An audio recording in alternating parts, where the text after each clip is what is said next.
पूरे देश में इस वक्त नवरात्रों की धूम है। इसके साथ ही रामलीला के मंचन की शुरुआत हो चुकी है। रामलीला जिसका मतलब है रामास प्ले, रामायण के चरित्रों का वर्णन कुछ इस तरह से, जिसमें संगीत, कथन, गायन और संवाद के जरिए लोगों तक रामायण का सार पहुंचाया जा सके। विजयादशमी यानी दशहरा से 10 से 12 दिन पहले उत्तर भारत में रामलीला का मंचन किया जाता है। देश की कुछ मशहूर रामलीला होती है अयोध्या, रामनगर, बनारस, वृंदावन, अल्मोड़ा, सतना और मधुबनी में। रामलीला की शुरुआत कैसे हुई? हम सबने जब से होश संभाला है अपने घरों के आसपास मोहल्लों, गलियों, चौराहों पर रामलीला का मंचन होते देखा है। लेकिन रामलीला की शुरुआत इससे काफी पहले से हुई है। रामलीला में होती रामायण के मंचन बेसिकली तुलसीदास जी द्वारा लिखित रामचरितमानस पर आधारित है। जिस तरह से तुलसीदास जी ने रामचरितमानस में अलग अलग रामायण के किरदारों को अपने संवादों से बखान किया है, उसी तरह से रामलीला का मंचन किया जाता है। 16वीं सदी में तुलसीदास जी ने श्री राम की महिमा और गाथा को हिंदी भाषा में गढ़ा,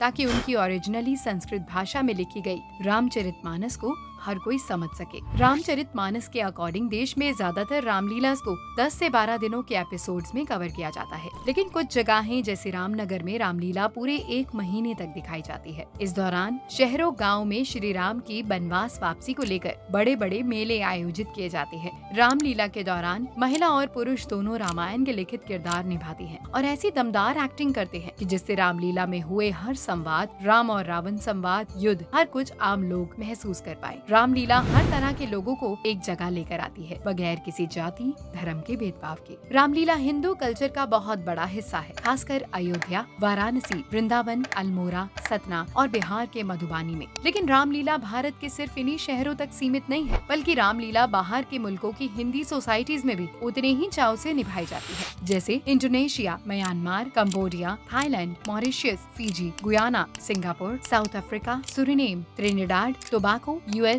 कनाडा, यूके और इवन इन नीदरलैंड्स, जहां ज्यादातर जगहों पर रामलीला में तुलसीदास जी द्वारा रचित रामचरितमानस के अनुवाद को फॉलो किया जाता है, तो वहीं कुछ जगहों पर इसे एक स्थानीय बोली, खाड़ी बोली में भी बोला जाता है। सबसे पहली रामलीला किसने खेली? कहा जाता है कि रामलीला की शुरुआत तुलसीदास जी की मृत्यु के बाद की गई। कुछ इतिहासकारों का मानना है कि रामलीला के ट्रेडिशन को शुरू करने वाले तुलसीदास जी के स्टूडेंट मेघा भगत ही थे, जो कि राम जी के भी बहुत बड़े भगत थे। इन्होंने 1625 में रामलीला की शुरुआत की, जबकि कुछ इतिहासकारों का ये भी मानना है कि रामलीला की शुरुआत 1200 से 1500 ईस्वी में बनारस के रामनगर में की गई। रामलीला को देखने और सुनने की इतने भारी गिनती के चाहवानों की गिनती को देखते हुए यूनेस्को ने रामलीला को 2008 में इंटेंजिबल कल्चरल हेरिटेज लिस्ट में शामिल किया। एक कथा के अकॉर्डिंग जब तुलसीदास जी वाराणसी के 80 घाट की सीढ़ियों पर विचार में खोए हुए थे, तब उन्होंने एक झांकी में राम, सीता और लक्ष्मण जी को गुजरते हुए देखा। कहा जाता है कि यहीं से तुलसीदास जी ने और श्री राम जी के मेघा भगत ने रामलीला की शुरुआत की। रामलीला परफॉर्मेंसेस सिर्फ भारतीय गलियों, बाजारों या शहरों की विरासत ही नहीं,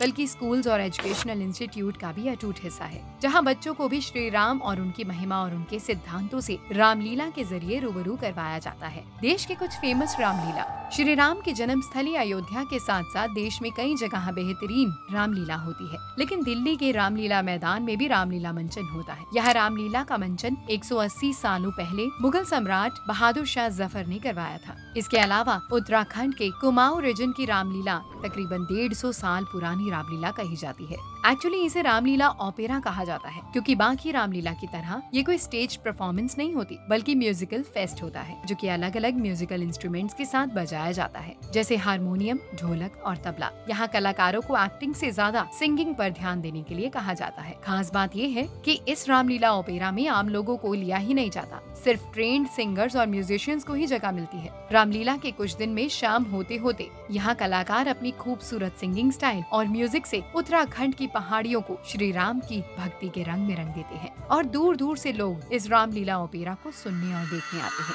इस रामलीला मंडली के परफेक्शन से की गई रामलीला परफॉर्मेंस की वजह से यूनेस्को ने इसे वर्ल्ड्स लॉन्गेस्ट रनिंग ओपेरा के खिताब से भी नवाजा है और कुमाऊं रामलीला को भी यूनेस्को की वर्ल्ड हेरिटेज लिस्ट में शामिल किया गया है। हालांकि सोशल मीडिया के बढ़ते दौर ने आम लोगों में रामलीला के क्रेज को पहले से काफी कम कर दिया है, क्योंकि क्योंकि पहले 90s के दौर में जितना क्रेज बच्चों, युवाओं और बुजुर्गों में रामलीला देखने का होता था, वो आज बहुत ही कम नजर आता है। आप सबके रामलीला के बारे में क्या विचार है? क्या आपने भी बचपन में अपने घरों के आसपास रामलीला देखी है? क्या आप आज भी रामलीला देखने के शौकीन हैं? हमें कमेंट्स में जरूर बताइए। और कैसे हम अपनी इस धरोहर को संभाल के रख सकते हैं, ताकि आम लोग, आम बच्चे आज भी रामलीला को उतनी ही चाव से देखें जितना हम अपने जमाने में देखा करते थे। इस बारे में कमेंट्स में जरूर बताइए। आप सबको रामनवमी और विजयदशमी की बहुत बहुत बधाई। Please like this video and follow and subscribe the channel.